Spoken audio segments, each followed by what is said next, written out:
एक साधु शाम के समय पैदल गांव आ रहे थे। ये गांव के लल्लू के आग्रह पर साइकिल पर बैठ गए। जब वे इस जमीन के सामने आए जहां अब आश्रम बना है, तब साइकिल रुकवाई और उतरकर इस जमीन पर दंडवत होकर नमन और नृत्य किया। उस समय वहां केवल घूरों के ढेर ही थे। उसके बाद लल्लू के घर तक भी गए। लल्लू ने इस जमीन पर दंडवत करने का कारण पूछा तो बोले, यह बहुत पवित्र जमीन है, देखना यहाँ एक दिन दुनिया भर के लोग आएंगे, उनके कष्टों की मुक्ति होगी। इसके बाद वह साधु चले गए, फिर कभी किसी को नहीं दिखे। लेकिन आश्रम बनने के बाद जब यहाँ कार्यक्रम हुए, प्राकृतिक और आयुर्वेदिक चिकित्सा शुरू हुई, तो लोगों ने मान लिया कि साधु की बातें हवा हवाई नहीं थीं। इन्हीं चर्चाओं के बीच आश्रम बनता रहा, रूप स्वरूप बदलता रहा। नवग्रह मंदिर के निर्माण क्रम में शनि गर्भगृह और फिर एक मंजिल का भी निर्माण हो गया।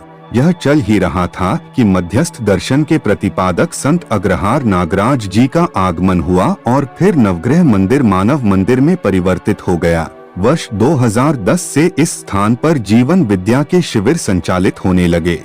यह शिविर चल ही रहे थे कि भदौरिया जी का रुझान गौपालन व प्राकृतिक खेती की तरफ हुआ। शनि गर्भगृह की तल पर गुजरात राजस्थान से गिर नस्ल की कई दर्जन गाय लाकर पाली गई। आश्रम के अंदर परिसर और बाहर की सभी भूमि पर प्राकृतिक खेती होने लगी। स्वयं खेती करते, अपने उपजाए हुए जैविक अन्न का ही भोजन करते, दूसरों को भी करवाते। प्राकृतिक कृषि के पितामह कहे जाने वाले महाराष्ट्र के सुभाष पालेकर भी यहाँ आए। 3 दिवसीय सम्मेलन कराया गया, जिसमें देश भर के प्राकृतिक कृषि विशेषज्ञों व किसानों को बुलाया गया। भदौरिया जी करीब 3 वर्ष तक पूरी तल्लीनता से इसमें लगे रहे।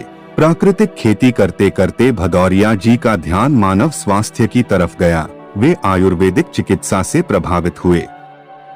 थोड़ी बहुत समझ पहले से ही थी, बाकी आयुर्वेदाचार्यों के साथ रहकर सीखी, पुस्तकों का अध्ययन किया। स्वयं खेतों से जड़ी बूटियां ढूंढ कर लाते, दवाई बनाते और फिर निःशुल्क मरीजों को बांट देते। प्रतिदिन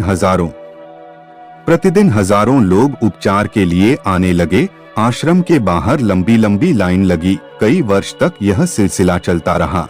इसी क्रम में आश्रम में आयुर्वेदिक शैक्षणिक संस्थान की स्थापना की गई। छात्र छात्राओं की पढ़ाई आरंभ हुई। स्वयं की फार्मेसी स्थापित की, करोड़ों रुपए की मशीनें और उपकरण मंगवाकर आश्रम में ही बड़े पैमाने पर दवाइयां बनवानी आरंभ कर दी।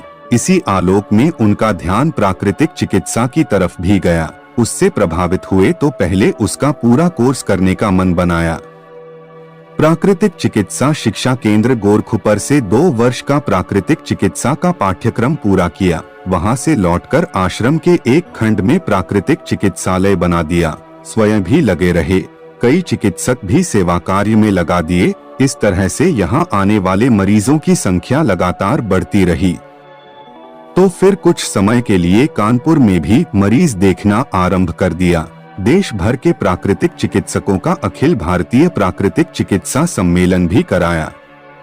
चूंकि शरीर विज्ञान की जानकारी पूरी हो गई थी, इसलिए जटिल मानी जाने वाली मर्म चिकित्सा भी करने लगे। मर्म चिकित्सा में इन्हें काफी प्रसिद्धि मिली। इस सबके साथ आध्यात्मिक साधना भी समानांतर चलती रही। अस्पताल की एक कर्मचारी के साथ घटी घटना के बाद भदौरिया जी तंत्र व्यवस्था की तरफ गए। तंत्र व्यवस्था के गुरु श्री राधारमण मिश्र जी पहले से ही सब कुछ देने के लिए तैयार ही बैठे थे। उन्होंने निर्धारित समयानुसार दर्शन दिए, आशीर्वाद दिया कि अब तंत्र व्यवस्था से मानव जाति का उपकार करो, इस विद्या को विश्व स्तर पर स्थापित करो। इस प्रकार से यह आश्रम ईश्वरीय चिकित्सा विज्ञान एवं अनुसंधान केंद्र करौली धाम के रूप में परिवर्तित हो गया। करीब 20 वर्ष के इस विकास क्रम में आश्रम में नवग्रह मंदिर, मानव मंदिर, आयुर्वेदिक शिक्षण संस्थान, प्राकृतिक चिकित्सा केंद्र के रूप में परिवर्तन होते रहे।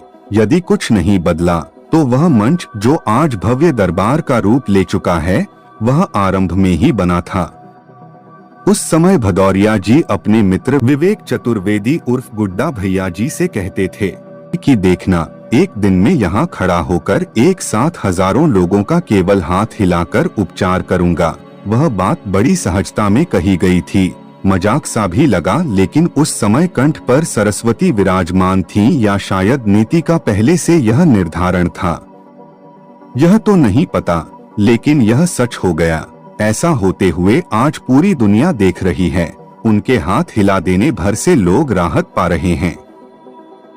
और यह भी उल्लेखनीय है कि आश्रम के निर्माण की शुरुआत होते ही भदौरिया जी ने स्वयं को सक्रिय राजनीतिक क्रियाकलापों से अलग करना शुरू कर दिया था और स्वयं को पूरी तरह से सीधे सीधे जनसेवा में लगा दिया था। इसी का प्रमाण दिख रहा है।